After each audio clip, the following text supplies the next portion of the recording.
Our June payroll is sitting at pending approval.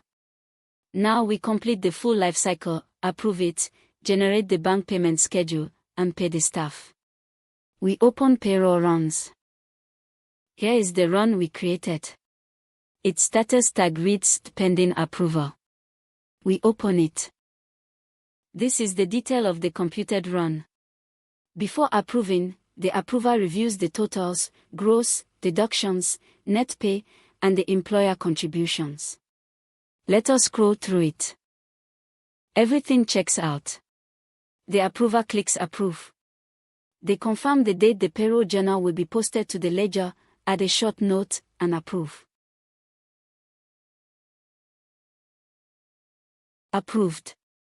At this moment, ZetaFisc automatically posts the full payroll journal to the general ledger, salaries expense, employer pension, ITF and SIF on the expense side, and the matching payables for net salaries, PAYE, pension, NHF and NHIS. The accounting is done for us. Before paying, we generate the bank payment schedule, the exact list the finance team sends to the bank. We click bank. Here it is, every employee, their bank name, account number and bank code, and the exact net amount to transfer, with the grand total at the bottom. It can be exported to CSV for upload, or printed. Let us scroll through the full schedule. That is everything the bank needs to pay the staff in one batch. We go back to the run to record the payment.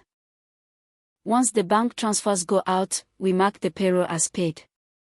We click Mark Paid.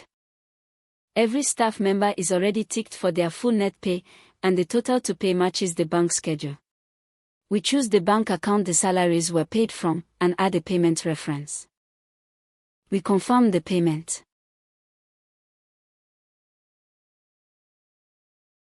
Done. The payroll is now fully paid. The status moves to paid, the bank account is credited in the ledger, and each staff member can be sent their payslip. In the next video we handle the statutory remittances, paying the PAYE, pension, NHF and NHIS we deducted over to the authorities.